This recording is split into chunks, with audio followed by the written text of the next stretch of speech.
In the early centuries, immediately prior, or perhaps at about the time of the Christian era, there was a great resurgence of mysticism in Asia. And this revival centered largely around what we term today Mahayana Buddhism. By this revival, the entire doctrine of Buddha was opened up from within itself, as though a great bud of light suddenly expanded. Prior to that time, the external parts of the flower only were visible. But suddenly it seemed that the internal heart was made obvious to the believer. A great system of Buddhistic metaphysics was loosed in Asia, a system which was intended to revive and restore that part of the instruction of Buddha which was given privately to his arhats. We know that there was a similar resurgence of mysticism in Islam following a few centuries after the passing of the Prophet Muhammad.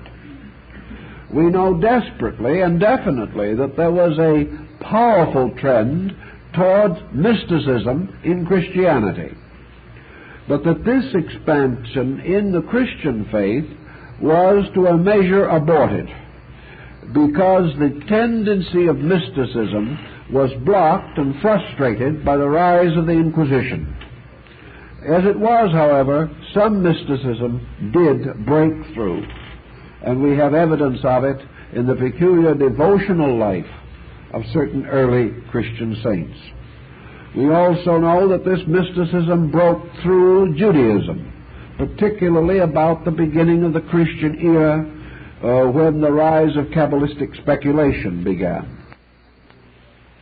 And the Orthodox Jewish law was suddenly unfolded from within itself by a radiance such as that cast by the Book of the Splendors, the Sefer HaZohar. So in India, in China, in Burma, Ceylon, Japan, and Korea, these unfoldings were rather carefully noted. This unfolding also had some certain historical locational factors. Tibet was long associated with a strongly esoteric Buddhism. It seemed as though this remote area, almost out of contact with the rest of the world, and living very largely in a highly contemplative state, a state perhaps even exhilarated by the high altitudes and by the nature of the land in which these people lived. In any event, in the Buddhism of Tibet, or Lamism, there seemed to be a peculiar descent of this esoteric tradition, less veiled, less completely hidden than in the Buddhism of Ceylon or of Burma or of China. In these monasteries upon the high peaks of the Himalayas, mystics studied the ancient scriptures, wrote commentaries upon them, and also carefully preserved the books that had come into their possession when Buddhism in India was overrun by Hinduism and the Buddhist sects had to escape from the land of the beginning of their faith. These escaping arhats, or departing believers, took with them the ancient books, and many did move into the north area, escaping northward into the great mountain country, which was religiously held in the highest veneration by members of nearly all Eastern religions. And here in Tibet and in Nepal and Bhutan and in some other remote regions, libraries were built. The old works were protected. New copies were made of them. And very early and choice manuscripts were preserved as sacred objects almost too precious even to be touched by human hands. Thus it is, according to Madame Blavatsky, she was able to discover the primitive texts which were to be the basis of her commentaries on the great stanzas of meditation. Here were the archetypal records of the primitive belief of religious man in Asia. Here were statements probably in themselves rather crudely given, but causing themselves to be almost immediately clothed in the most magnificent thoughts of the person who was able to decode the ancient symbols. Madame Blavatsky describes how these actual manuscripts were, that they consisted principally of designs, figures, and emblems, each of which, however, became part of an important sacred text when it was possible for the consciousness of the reader to fill in that which was not only between the lines, but locked within the mysterious artistry of the originals. This type of writing, this type of symbolism, was part of Asia's way of doing things. It has never greatly altered, and in most of the libraries and museums of India and Burma today, similar writings can be seen. I've seen many magnificent scrolls and rolls in the libraries of Rajputana and other areas of central India, in which these same ancient truths are handed down from generation to generation, almost unread, seldom considered, but carefully preserved for some better time that lies ahead. This whole pattern makes sense in India. It doesn't make much sense to us. It would have made more sense to the Greeks and Latins. But after we began to fragment knowledge, after we began to break it up into schools and systems, and after the rise of humanism, which caused us to turn with infinite fascination to the physical phenomena of existence, these old, musty, forgotten records just didn't mean anything. We were so certain that the little that we knew was enough. We were so tremendously concerned with a small discovery that we forgot that the great mysteries of life flowed on unsolved. We were so proud of what little we did know that we forgot to be humble in the presence of the infinite expanse of the knowable, which we had not even touched. Now, in India and in through this whole area, there was for a long time a mysterious school of the Kalashaka, the school that is supposed to have been revealed by Narayana in the Iron Tower. This school also mingled its streams with another very ancient Eastern transcendentalism called Tantra. And out of the minglings of these different systems came a magic that little by little degraded into a sorcery. But the great mysteries of the Kalashaka, or the Wheel of Time, were in themselves valid. And out of these mysteries came most of the secrets of yoga, most of the ancient magical arts for the unfoldment of the locked potentials of human consciousness. From this system in Asia probably also came most of the disciplines and religious doctrines that finally reached the Mediterranean and Greek areas to cause the rise of mysticism in North Africa, the Hermeticists and the Gnostics. At the present time, objectively and exoterically, the Tantra is probably best represented in one of the powerful Buddhist sects of Japan. That sect is the Shingon, or the Shingon-shu. This is called today by the same name as that which was given many years ago to the book by Mr. Sinnett, a theosophist who studied with Madame Blavatsky. He published a book called Esoteric Buddhism.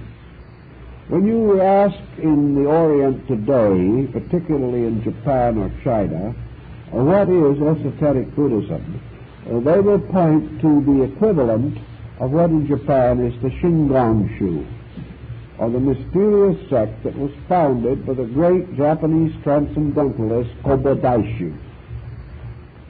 This was the school of the miracles, and this was also the school which developed the great mandala systems, the systems of the meditation manuals, the systems of the esoteric powers of sounds, of colors, of letters, and of forms. The Shingon, therefore, while it is no longer a pure example of trans-Himalayan mysticism, it certainly is one of the surviving monuments to the existence of a great secret art in Asia. The art, the mysterious science of the unfoldment of the powers in man by which he can know. Now, Madame Blavatsky, in her own writings, except in the case of the esoteric instructions to her disciples and personal students, does not go too greatly or too deeply into what we would term today the Shingon-shu or the Zen-shu systems of thought. She was undoubtedly aware of them, but to her the very probability of communicating them would likely result in a further complex for the students and disciples. She realized that on the one hand, these sects had already passed through certain deterioration in Asia, such as they had marked the descent and gradual decline of Taoism, and that furthermore they represented concepts and attitudes utterly beyond the comprehension of the average Western person of the 19th century. So she was content to point out that through the contemplation of the systems of the higher Tantra, it had been possible for the arhats, adepts, and lohans of the system to gradually restore the story of the universe and the story of man.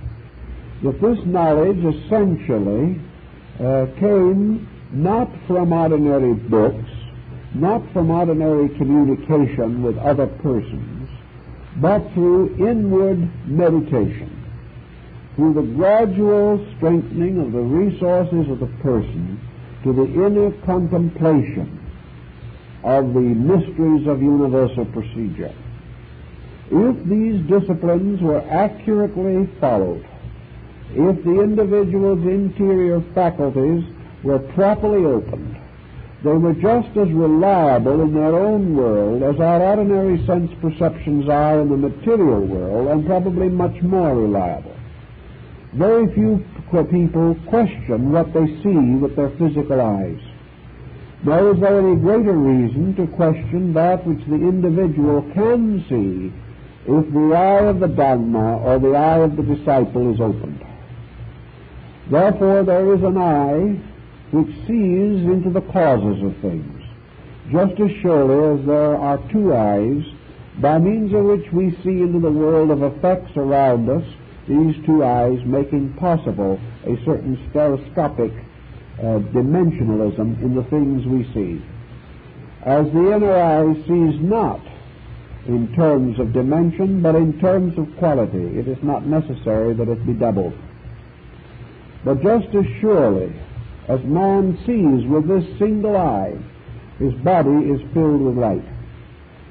So the eye of the disciple or the student, if it can be internally opened, reveals to him the universe of causes.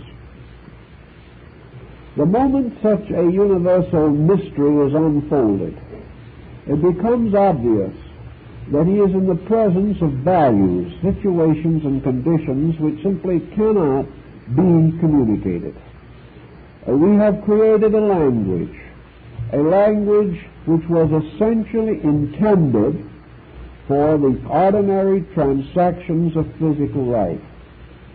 We had originally gone a little deeper because we had based our earlier concepts of language upon the remnants of old esoteric traditions.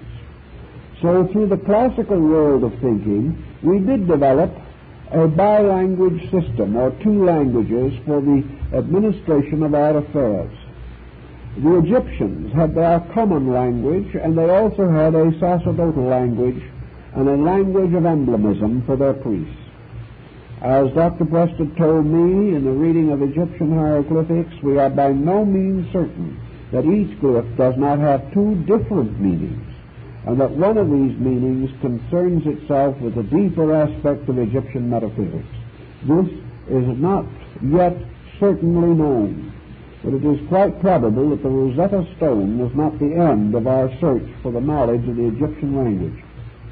We also know that through the medieval period, we used what might be called the common language of various countries, but scholars use Latin as a language set apart from barter and exchange for the contemplation of abstraction. We have no equivalent of this today.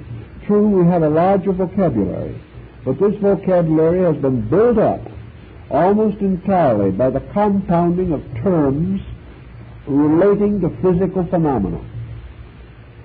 Therefore, nearly everyone working with abstract or creative, philosophical or religious problems has difficulties with wording. There is no way in which we can be even reasonably sure that we can convey an abstract idea by means of words from one person to another.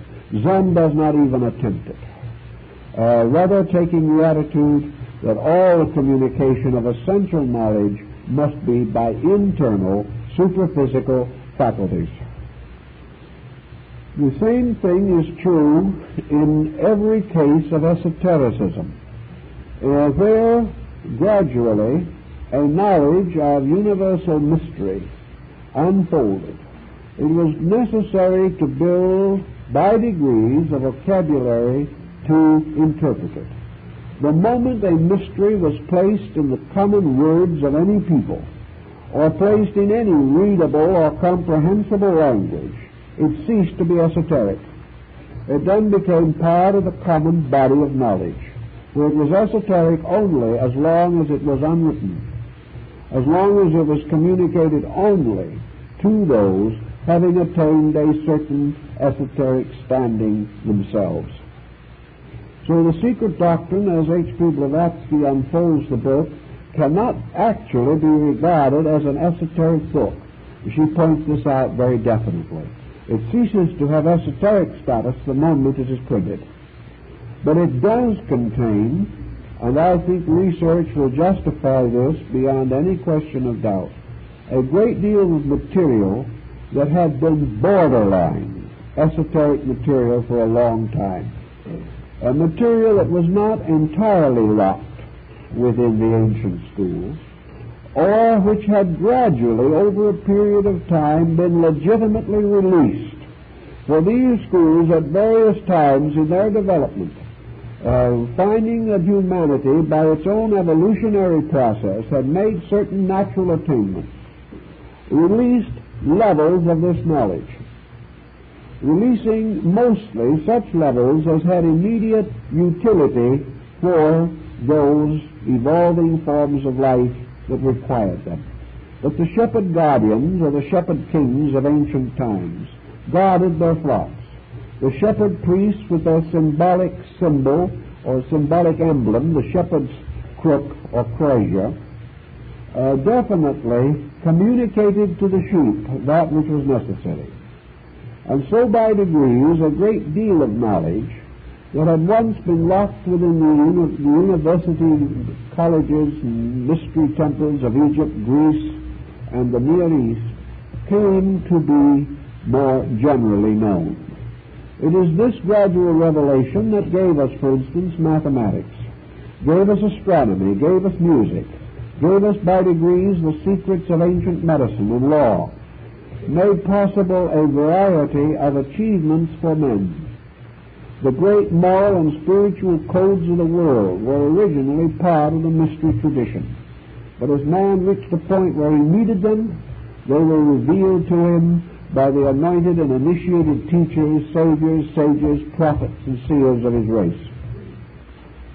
So man gradually gained a certain knowledge of these esoteric matters.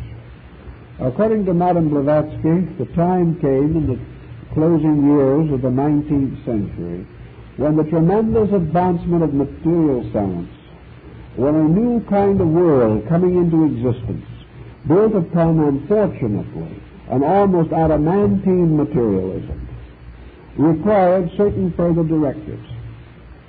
That these directives meant that for those who had the insight, for those who had the natural inclination, for those who realized the importance of a better kind of knowledge, simply had to be available. Man will never cry out to heaven for guidance sincerely without receiving guidance. Man never will be confused over knowledge if he is sincerely willing to accept ideas that are better than those of his time. But it is essential always that the gate of the sheepfold, as the temple of initiation was anciently called, should always be open.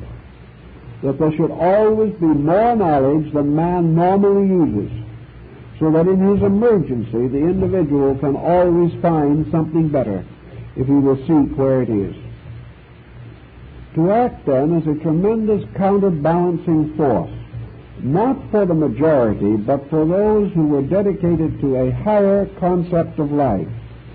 The adepts of the Eastern tradition resolved to make a revelation of knowledge, making it one of the most astute, interesting, and incomprehensible Zen-like ways that you can possibly imagine. And here is again where the secret doctrine has a very valuable psychological pattern to point out. It is always possible to assume that a great teacher, a great Mahatma, priest, a great initiate could appear in the world in proper person with all necessary credentials and be able to prove his reality, his integrity, and his validity beyond question. It would be perfectly conceivable that such a person could arise, that this person could perform before any group of persons evidences of superphysical attainments, could reveal forms of knowledge and insight that simply could not be refuted. That in the presence of the greatest skeptics, this type of person could prove conclusively the reality of esoteric powers and faculties over material obscuration. It is conceivable that this could happen, that such an adept could raise the dead, could cause any phenomena that he wanted, could force extensions of consciousness upon the benighted minds of other people, that by degrees the authority, power, and dominion of such a person could be so absolute, and his power of self-protection so complete, that he might even theoretically become ruler of the world if he so desired. Nothing could oppose him, no secret could be kept from him, no resistance offered by others could touch him. Therefore, he would stand immovable. But this very circumstance in itself, did it occur, would be absolutely fatal to the entire development of the human being. Because man, by his own nature, by his own needs, must grow to certainty. And this growth must arise through a series of constant changing within himself. It would be 1,000 times more detrimental for anyone to meddle with the trial and error patterns of human procedure than it would be for a parent to attempt to dominate a child after that child is old enough to take care of himself. Every effort to help would end in hindrance. Every effort to control or direct would frustrate the natural growth of the person and force him into the bondage which must always exist, in which the weak is in slavery to the strong. Also, the most important point of all would be that the development of the human faculties, which must develop sequentially, would be disturbed if for any reason a sudden enlightenment struck the individual by whose nature such an enlightenment was not justified. Thus, every degree of knowledge, every degree of insight must be earned. All learning must arise from a yearning to know. It cannot rise from a dictatorial impression of knowledge, even if this knowledge is correct. The experience of discovery is essential to the conscious growth of every creature. If this experience is taken away from him by dogmatic or dictatorial means, the individual is cheated out of his own inevitable need. Thus, it would be no part of the esoteric school to attempt to save man from himself, or to force a state of grace upon a creature whose own conduct did not justify it, or whose own incentives did not voluntarily lead him to it. So there could be no such a dogmatic dispensation set up. It was by no means time for the 10th avatar to appear surrounded by glory, because even if this resulted in immediate world peace, the purpose of evolution would be frustrated. Because the purpose of evolution is that it shall end in peace, but that this peace shall arise from the unfolding consciousness of the individual and not from dictatorial legislations by arbitrary powers. So in the presentation of the material in the secret doctrine, there could be no essential emphasis upon authority. The book was released to the world through the work of a person as thorough as any other person, as subject to curious moods and eccentricities, as controversial, and in some ways as inconsistent as anybody else. It was a work which could be rejected with enthusiasm by any individual who wanted to pick it apart. It was a work which could be utterly meaningless to the person who did not want to understand it. It also could be utterly meaningless to an individual who was not interested enough to find out what it meant. It brought no salvation or enlightenment to anyone on a platter. It gave no assurance of anything. It was simply set up as a point of inquiry. It stood there to intrigue those who were already willing and inclined to be intrigued. It could also lead the scholar to a further examination of things that he already wanted to know, or it could cause him to declare that it was the greatest monument of superstition in modern times and cast it into the wastebasket. This was exactly what was intended. It could not be dogmatic. It was not a revelation and was never meant to be a revelation. It was, however, another availability, something that the individual might turn to, might find intriguing, and might for him summarize the long course of knowledge which he had already followed, and give him certain incentives to investigate further into the unconditioned worlds that lay ahead. Actually, the structure of the secret doctrine is divided into two essential parts, of which the first is properly termed cosmological. It has to do with the cosmogenesis, or the formation of the universe out of its own roots. In this concept is set forth practically all that is available in the wisdom of both East and West. We find here the concepts and speculations of the Greek astronomers and cosmologists. We find everything from Hesiod to Ptolemy. We find the contemplations of Plato and the extraordinary investigations of Pythagoras. We find a careful estimation of the rates and merits of Aristotle, Euclid, and all the other group.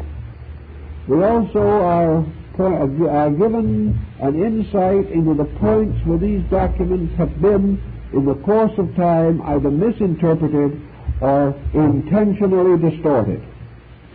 We are helped to understand how the translations of these ancient writings have been heavily influenced by indoctrination, or by special beliefs, or by antagonisms, so that we cannot trust the modern prejudiced translator as being in all cases a valid witness for the subject with which he is presumably concerned. We also find the cosmogonies of the Vedas. We find the ancient doctrines of the Avestas, the teachings of the Chinese and the Buddhists relating to the origin of the universe. We are confronted with the problem which has always been the root of all cosmological uncertainty, namely the possibility of a creation emerging from the absence of itself. How did the beginning begin?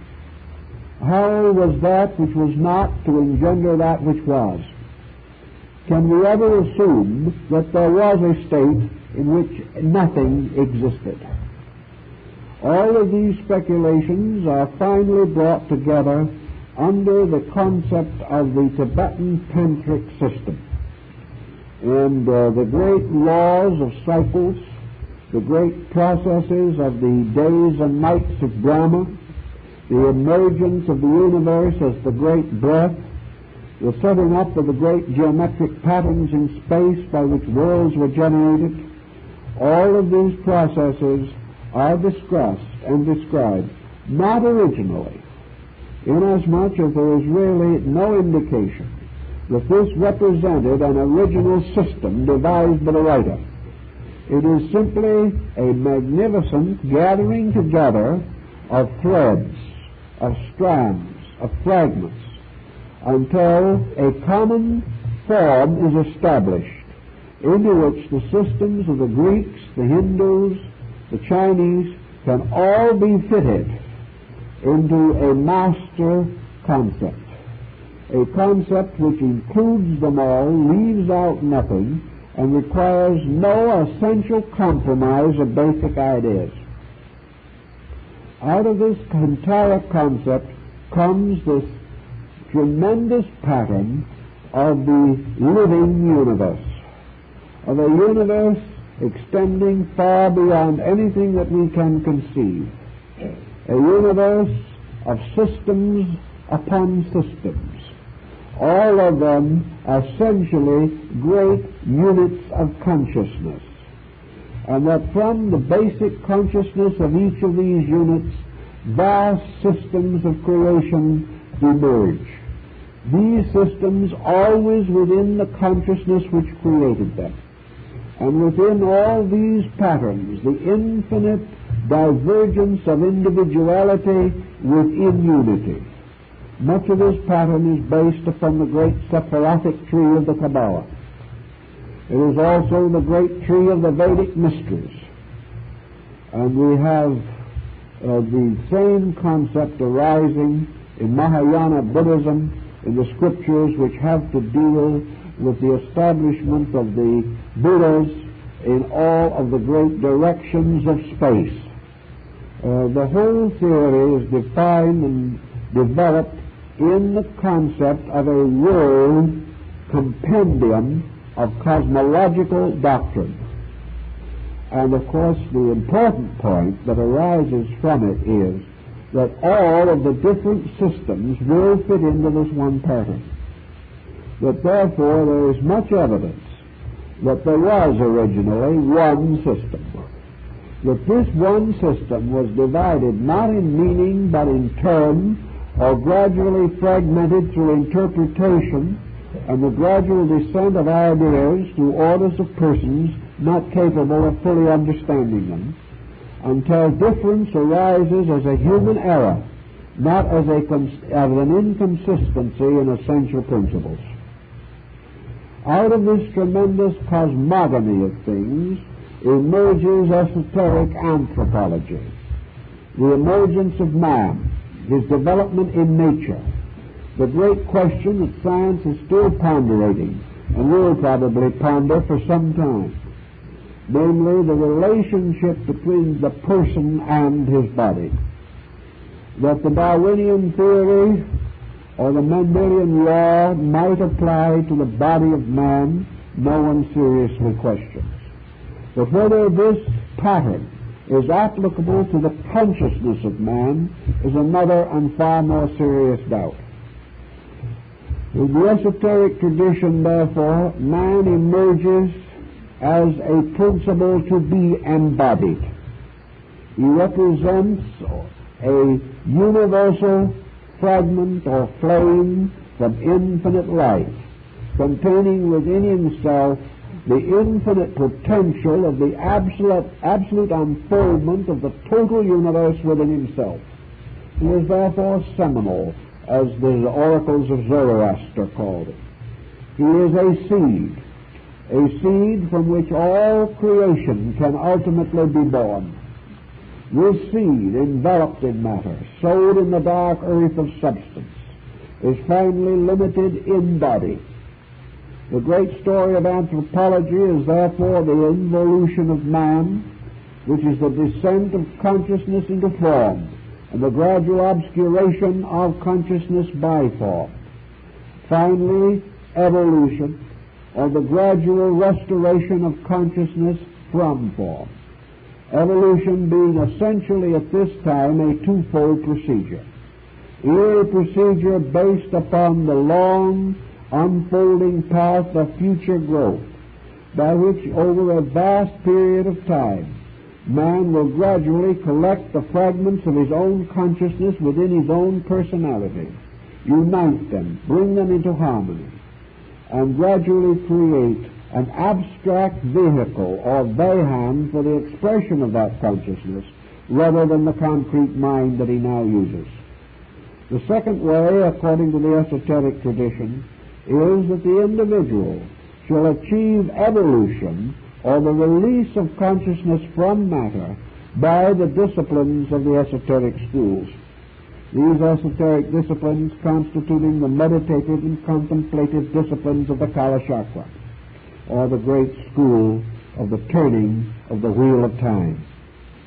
The turning of the wheel in this case simply represents the reverse motion, or the reversal of that motion, by means of which man has been drawn into a state of materiality. As he is drawn into matter by a certain motion, as Plato says, he is, by the reversal of this motion, able to extricate himself from matter. This discussion and the problems involved in it constitute the natural development of anthropology, which moves gradually from the consideration of man as the anthropos, or the being, the person, to the development of man as anthropos, son of anthropos, in the Gnostic system, namely the emergence of the psychic man, the man of mystery, the invisible man, the man of crystalline glass of ancient alchemy. Therefore, out of the mystery of matter rises the mystery of man as a psychic being. By psychic in this case we do not mean psychic in the sense of possessing psychic powers, but rather as the psychological psyche, the soul man. And the point of importance being that man will ultimately move his center of function, his center of awareness, or his center of polarization, from the physical focus to the psychic focus. When he does this, he will find that he is living in a new world. He will find that gradually the old world will fade away, as the ancient forces perished in the void according to the Zohar. Man, therefore, does not dissolve a world, but the world seems to dissolve itself. The individual does not depart, apparently, into some other place. He stays and the world leaves him. Actually, however, the entire release of the psychic entity is a conscious living achievement of that which for most persons is possible only in the transition of death. Therefore, the prophets of old are said to have been taken to God without death, because actually and esoterically, the ritual of initiation and the ritual of the death ceremonies were regarded as equally symbolic of the same psychic procedure in man. Thus, the release of man from body is a resurrection, a birth anew into a psychic existence, an existence in which soul power dominates all other considerations. The achievement of this is possible, according to the Kala Chakra, only to the Arhat, or the adept, only to the initiate of the mysteries. And this way of initiation is not open to the inquirer. There is no way in which, at this time, these teachers can be reached or communicated with by those other than the ones they themselves choose. The problem of choice, therefore, rests with a force or faculty beyond us. And the individual can only rely upon the development of his own integrity as a means of gradually coming in contact with these processes. The reason for this, again, is perfectly obvious. That under the present existing materialism, while our psychic code is what it is, while our moral levels are what they are, while our sense of ethics remains in its comparatively undeveloped state, any possibility of the extension of our faculties or the increase of knowledge would only further hazard the survival of our species. There could be no possible way to prevent the abuse of force unless the force was guarded in its own way by the only guardian that can protect force, and that is the absolute integrity of the individual. Therefore, until the person is above misuse, he will never be able to secure the power which he can misuse. What he might commonly regard today as the accidental attainment of a transcendent or transcendental power merely means that perhaps from one of many possible causes there may be flashes of insight, or there may be temporary contacts with transcendental factors. But these are not dangerous for the most part unless they are violently misunderstood. They are not dangerous because the individual cannot control them. Even though he has the experience, he cannot repeat it. Even though he sees something, he cannot systematize what he has seen, nor can he interpret it correctly. Therefore, if there is a physiological or psychological experience, the individual is still protected. He is protected by the fact that the experience may reveal to him some meaning, some value greatly to be desired, some hope of future growth greatly to be longed for. But it does not provide him in any instance with the machinery by means of which he can control it. This machinery belongs only to the deepest aspects of the various Tantra or of the Kala Chakra school. It belongs to disciplines and ways of life which have to be lived. And the individual who is not able to live them cannot endanger himself except by delusion. He can imagine things that are not so and greatly injure his own life. That is why so much of this material and all of the actual keys to it, even in Asia today, where there are schools working with it, are held in secret. because the proof of man's inability to handle knowledge has come merely in this physical world. What we have done in the field of electronics is obvious evidence that we cannot be entrusted with the thunderbolts of Zeus. We cannot be entrusted with powers over energies 1,000,000 times more splendid than any atomic fission or electronic process we know today. We cannot be trusted. But nature also knows that when we get toward the world of causation, behind which lies the secret doctrine, this bridge between the objective and the subjective in our own consciousness is guarded. It is guarded by a mutable natural law that we can do absolutely nothing about. And if we would cross this bridge, we must be like the Egyptian entering the wonderful fabled lands of Amentet. We must have the right word to the keeper of the gate. We must be able to answer the right questions, and we must answer them correctly. We must have received that degree of knowledge which enables us to make this transition. Otherwise, we could not be trusted very far or very long. But nature is not locking man away from something that he deserves, for the simple reason that the whole process of nature is accomplishing this end. Every living thing, according to the esoteric school, is equally moving towards salvation. There are no lost souls. There is no individual who deserves better than he gets. There is no person who is all ready for knowledge and no one has noticed it. The fact of the matter is, all these processes occur within the individual. And it is only through himself that he can enter the magic world of the esoteric tradition. Now, there is much more that can be said about the subject, but that's about all we can do in the time we have, and I think that is perhaps the great lesson that is left within the story of the secret doctrine. And thank you very kindly, and we'll see you again one of these days.